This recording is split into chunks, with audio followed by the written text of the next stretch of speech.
Welcome to the Rustic Garden Homestead. Today's video is all about composting. You hear a lot about organic gardening, and you can go and buy lots of products that have the organic stamp on there, and that works. Really expensive. The heart of organic gardening is really compost. All soil needs organic matter in the forms of manures, compost, anything that it's fully decayed, broken down, composted down, helps the soil thrive, helps the plants grow, just creates a great really ecosystem in the soil that pays dividends going forward. And the only way to really get healthy soil is to put down compost. Now, it can be expensive to buy. If you have a great source near you and it's quality, that's perfect. Again, it can be expensive.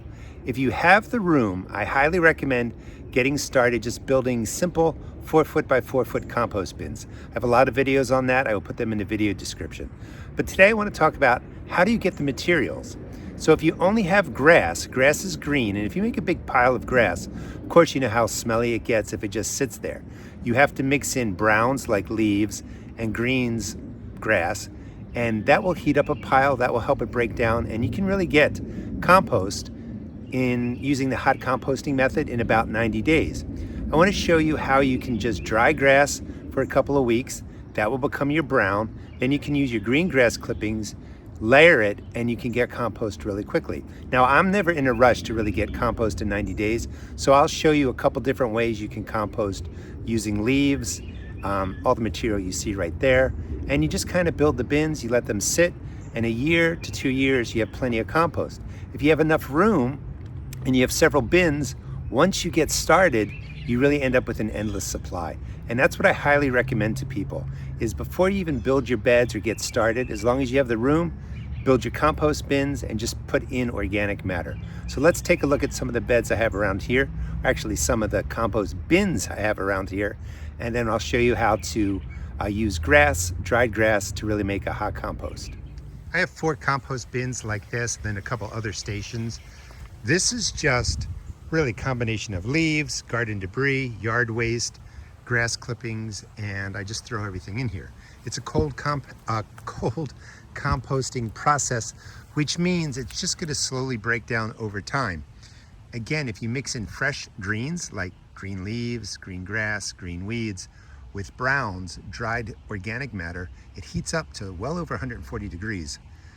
Well, maybe I don't want to exaggerate, say 120 to 140 degrees Fahrenheit. That speeds up the breakdown of the organic matter, and that's how you end up with compost within 90 days. You have to turn it a lot and you have to manage it. This process here takes about a good year to 2 years for everything to break down. The front opens up. I'll put the build videos in the video description. The stuff down at the bottom is breaking down nicely. This is about 2 years old. When you open it up, you can see the decay starting. The whole key to compost is to keep it moist. So you want it in a place that it's going to get plenty of rain. In the shade is okay, it can be in the sun, but if it's in the sun, make sure you keep it moist. Moisture is what keeps the microbes alive. That's what helps break everything down. In my other bin, and these can be used as browns, so you know, in the fall, you collect leaves. You can go to the curb, collect leaves from other places if you don't have a lot of trees. And this is all breaking down. Not nearly completed yet, but I can use this as the browns with my fresh grass cuttings, and that will heat up, and it's really that mixture of green and brown that heats up to that 120, 140 degrees Fahrenheit, and it will break down more. I like just throwing the leaves in, and over time, you reach into the bottom, and it begins to really turn into great leaf compost. Let me show you some other places I have bins. Use the timestamps to jump around if you just want to see how I'm doing the grass, dried grass and fresh grass to heat up as the hot compost. Use the timestamps. These are trash cans. This is a feed container or a watering container. Make sure there's holes in your containers. You want them to drain. This one was just sitting at a slope, so I just had it tilted over. You don't want water pouring in the bottom. This is older leaf compost. I used most of it. This is compost that is 2 years old. These are leaves from 2 years ago, come this September-ish. Look how beautiful that is. Complete container full of compost, or leaf mold in this case. Just let it break down, holes in the bottom. This is some material that I just put in there that I'm collecting from the yard. So I like to have a couple of bins. As this is ready to use, the other bin starts getting new leaves, and I mean, you can't beat this. Just leaves, fully broken down, ready to go into your soil. This is a fresh leaf bin, filled up a whole lot at the end of last year. Potatoes are actually growing in it. You can do that, and that's an experiment, but I'll get potatoes out of here. This will continue to break down, and you know, at different points in the year or different years, I'll have plenty of compost, and I have tons of leaves, so I really like using leaves. Here's my other space. So you can use straw or hay as your brown. So if you have local farm, or you can get a bale, I wouldn't pay more than $6 for it. You can do straw or hay, green grass, you make layers, it will heat up and break down. This was a bunch of grass. It just rained yesterday, so it's wet. But this is grass. It's probably, look at the worm. I mean, it's good stuff. This is probably, was put down probably 6 weeks ago, maybe 5 weeks ago. So it's really dried out. It doesn't smell anymore. It is a nice brown. It is a little bit over wet right now, so you'd want this to dry out. But the fluffier dried grass can be mixed into your grass that you're gonna cut, you know, today or on a weekend or something like that. And you can start the hot composting process. I, again, don't really worry about turning stuff that often. I just kind of get the process started. I used up all of this at the beginning, or towards the end of last year and the beginning of this year. So now I'm really making more. Here's an example of some of the grass that's just been drying. And it's ready for a turn to dry a little bit more. Threw in some leaves. Not quite completely dry, but good enough for a brown to be mixed into the grass. And I just throw stuff in here. Like you can't pile up green grass really tall. I mean, you can, but it's gonna smell terribly bad, and it becomes anaerobic, and it's just a mess. So I put in like a bag, fluff it once, twice, maybe in a week, let it dry, and then I just let it sit. Now that it's been sitting for a while, I'm ready to come in and start the hot compost process. This is a thermometer, and you can see, let's get that into focus. See if that works. Not sure, it's hard to see, they got the sun behind me. But that's at about, sitting at like 50 degrees. I don't know why it's cooler than the outdoor temperature, but it's cooler. When we do the hot compost process, it's gonna take the temperature up past 100 to 140 degrees, and that just helps break everything down. Go through your property, find leaves that you missed. Anything that is dry, mostly brown, you can use for the hot composting. All right, so let's get started with that process. Just think leaves, grass, dried grass, fresh grass, layers, hot compost. This is my first compost pile. This is what I made when I moved in here 6 years ago. This is a cage for dog kenneling that I got off of Amazon. It was really inexpensive. It's a little bit smaller than 4 feet by 4 feet, but it's really effective. Now for this bin, I throw in garden waste, yard waste, clumps of soil, weeds, threw in some grass to kind of weigh everything down so that the moisture stays in there. And this is probably, the bottom of this stuff is probably 3 years old now. Like I said, I'm not in a rush. By throwing in the soil in here, and when I get down here and dig it out, I mean, just beautiful stuff. And there's a lot of soil in there, so it's a little bit different than straight leaf compost or straight organic matter. This is perfect for making a container mix, filling my raised beds. So anytime I take edgings or cuttings from my flower beds, I throw it in here, let it break down, and you just end up with great soil that you can fill up your beds with. That saves you a lot of money. So again, this one's a little more specialized with just the addition of clumps of soil. Now, this is beautiful and brown. What I'm usually throwing in here is red clay.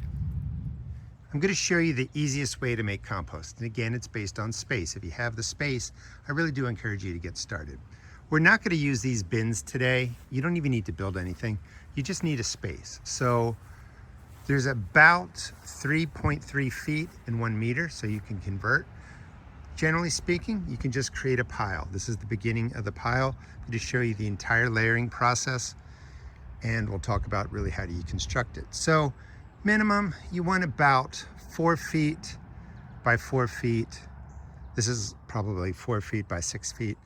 The better the pile, or the bigger the pile, the more compost you're gonna get. You want it to be at least 3 feet tall, and you just want to shape it in there. You don't, it doesn't have to be perfect. So we're gonna do layers of browns like leaves, straw, dried grass, and green grass, your nitrogen. General rule, keep it simple, 1/3 green, 2/3 brown. So that means with 10 inches or 25 centimeters. So for 10 inches, you do about 3 to 4 inches of grass, 6 to 7 inches of the browns. And then you would do, let me see if I can convert that, about 8 centimeters in grass, 14 centimeters, 15 centimeters in browns. 1/3 to 2/3. You want more brown than green. Too much green, it's gonna decompose, get wet, be anaerobic, not a lot of oxygen, and it's gonna smell bad. It's still gonna decompose, but the combination of 1/3 greens, 2/3 browns is the way to get started. You can start just like this, right on the earth. Let me put down a layer of green first, the lawn. The grass layer is down, and you wanna make sure that there's a lot of air in there. So when I'm putting it down, I'm, just grabbing clumps of it after it comes out of the bag and dropping it down. Now I gave you the example of 10 inches. You don't want to really put down more than 3 or 4 inches of grass at once. Even if you did like 2/3 grass at 10 inches and then 20 inches of browns, 10 inches of grass is too much. It's going to get anaerobic, it's going to smell, it's going to just not be good. So 3 or 4 inches, that is 8 to 10 centimeters of grass maximum, and then you put your browns down.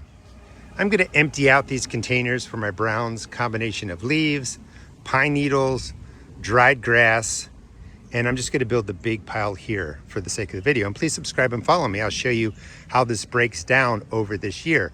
If you get this started early spring, it's middle of June now, still plenty of time. Small technical difficulty, I have to dub in this part, but we'll go back to the normal sound in a second. So for your browns, just real quick, you can use dried grass, and on a summer day, well, during the summer, it's going to take 1 to 2 weeks, depending on how warm it is, for the grass to really brown out. And I usually do that on a tarp, let it dry, pile it somewhere, use it as you wish. You can use leaves, cardboard, paper, pine needles, anything really. The key is just to keep that 1/3 to 2/3 ratio, about 1/3 green, 2/3 brown, and it doesn't have to be perfect. You don't need the exact measurements per layer, just get them on there, put it together. If you don't want to do hot composting, you can do it cold composting. Just make sure you fluff the brown materials onto there. The whole key to start is just have a lot of air in there. The greens, the browns, the air will really get the microbes to grow and thrive. The pile's going to heat up, and it will break down more quickly that way. And then you can just let it go. It'll become a cold composting process, but this is how you do it. I put down another layer of grass, fluffed it. Make sure you do that. You really do want the air in there, really helps speed up the process, and the oxygen brings in the good bacteria. Pile of leaves. So I'm using leaves from different area, and at this point I'm going to start moving the pile higher right in the middle. So I'll leave the edges, as they are. This is the 4th layer. So we did the earth, green, browns, green, brown. When the 4th layer is down, I'm going to just lightly fluff it up with the pitchfork, mix it together a little bit. You don't have to completely turn it and mix it together. You definitely want the layers. You can use shredded cardboard, newspaper, that counts as a brown. The finer the material, the more quickly it breaks down. So you do want to tear that up. But you can really use anything. Again, you could use stray, you could use straw, you could use hay. People do ask me, are you going to get weed seeds? Yes, you are. Well, now when I cut the grass, I tend to, just cut the grass and let it go to the lawn when I have seed heads on different plants. Right now, there aren't any. So there's very little weed seeds or problem seeds, grass seeds coming into this pile because there's none out there for me to cut down. The other thing that's really important is to make sure, and I don't treat my lawn with anything. I call it a lawn, I call it grass, but it's a lot of clover and different kind of plants in there. Don't treat it with chemicals. The chemicals can stay in the grass, end up in your compost. I don't know how long they stay in there, but they could impact your garden. So you want to use grass lawn that's not treated with any kind of herbicide or anything like that for sure. Fertilizers are okay, but you don't want anything that kills weeds, because that same chemical that kills weeds could damage your plants. 4 layers are down, and again, just gonna get a pitchfork and just do that. Just lightly fluff it together, nothing fancy. So let me finish this out, get it to the height that I want. The pile's been lightly fluffed, aerated, 4 layers. You want the center to be about 3 feet at least, 10 meters. Going to continue the process and bring the height of the center up. That helps keep the moisture in, lets the microbes and everything do what they're supposed to do. Worms will crawl in there. If the pile's too small, it dries out really quickly. The key is going to be keeping the compost pile moist. You know, if you get a lot of rain, you don't even really have to worry about it. The pile is coming along nicely, and I'll probably end up with 8, maybe 10 layers. Depends on how high I want to build it. It's going to be a lot of compost. Wanted to take a second and just talk about organic gardening. Organic gardening to me is really using the resources on your property, in your neighborhood, and creating that organic compost. That's what's going to make all the difference. It costs a lot of money to buy bagged products. They're always not the best quality. It's going to cost you a fortune. Here you got to spend your time, and you got to build the piles, and you got to maintain them. Composting is what's going to take your garden to the next level. You can use it like in the example I was showing you. I put in my clay soil, you know, an organic matter. That becomes my fill for my raised beds and my containers. I do leaves. I'm doing the process I'm showing you now. This is the way to get your garden to thrive. All gardens, regardless of what you buy, regardless of what's stamped organic, has to have organic matter in there. It could be manures, it could be compost, combination of both. That's what will allow the soil to thrive. It will hold moisture. It helps the root development of your plants, helps the plants fight off disease. It's everything good that your garden needs. And for whatever reason, compost piles are like the last thing gardeners do. We do all this kind of work to build fences, set up the beds, get growing, and it may be years before we even start our own composting. So I do recommend, if you have the space, set up some pens. At the end of the video, we'll take a walk around of the different bins that I have here and talk a little bit about different ways you can compost. And the key too is it's middle of June now. Maybe you're watching this in September. That would be a great time to collect the leaves. Just collect whatever resources you have on your property, from your neighbors. Leaves are usually fine. If you get grass clippings from neighbors, make sure they don't have any chemicals sprayed on there. But you can collect the resources so you have a combination of greens and browns, or just throw everything into a bin and let it go. The pile is completed. Now it's going to drop down by at least 75% over the next couple of weeks, and you could just start the process back on top of that. I am using a compost thermometer. You don't have to use that. Check out the products in the bottom left of the video for products that I use and I recommend. Now, if you want to stick strategically with hot composting and you want this to be done in 60 or 90 days, you're going to use the compost thermometer when it gets to, and it'll get as hot as 140 degrees Fahrenheit, 60 degrees Celsius. When it drops below 100 degrees Fahrenheit, I think that's about 37 degrees Celsius, you're going to want to turn the pile. You want to keep the heat going. The heat is bringing in different microbes, a combination of the nitrogen from the grass and the carbons from the brown materials. Different bacteria just take off and thrive. Those bacteria very quickly break things down. They create the heat, and you're looking for that temperature to stay between 100 and 140 degrees Fahrenheit, 37, 60 degrees Celsius. You're going to have to probably turn this pile, fold it into itself once or twice a week, and just keep the heat going. That will speed up the decay. I usually just do this. I like watching the thermometer get up to that 140 degrees Fahrenheit. And then I just kind of let it cool down. Sometimes I throw in more grass. Maybe I turn it once. And it speeds up the process, but I'm not really looking to have this done in 60, 90 days. If you want to keep the hot compost going, you just have to keep turning it. Keep the air in there, maybe throw in some more greens if you need to, but that will speed up the process. Now, there are a couple different kinds of bins I wanted to just review real quickly. This is going to be layered in with grass and the browns. And usually what I do when I'm doing hot composting, I will set the pile up here. When it cools down, I turn it and put it into here. Maybe add in some more greens. When it cools down, I turn it, put it into here, and I go back and forth. That's a lot of work. I'm not in a rush. I'm just gonna sit this right there and let it kind of go. In this bin, remember, I'm putting in a lot of my clay soil from trimmings around beds and stuff like that. You could throw in cheap soil. It's just a nice way to make a soil for your raised beds and your containers, and that's just one style of composting that you can do. A couple more pens over here, leaves, grass, all that kinds of debris. You can really do whatever you want. The whole goal is to really get started composting. Now, if it rains pretty regularly in your area, you don't need to wet this down. This has to stay moist so that if you pick up some of it and squeeze it, a couple of drips come out. You can't control that with the rain. But if it's too dry, the microbes don't reproduce, they don't do their thing. You could put a tarp over it if you want. Just check it, once a week, make sure nothing begins, taking up home there and living in there. The tarp will keep the moisture in. That's the key to getting your compost quickly. It's making sure it stays moist. If this dries out, it's just gonna sit there. So moisture is needed. If you're in a hot area, you definitely wanna put a tarp over this, and check on it every week, every 2 weeks or something like that. Thanks so much for watching. Please check out my seed shop at therustedgarden.com. I sell tomato and pepper seeds for $1.75 a pack. All other seeds are only $1.50. And please subscribe. I'll teach you how to grow food, have fun, and how to save money.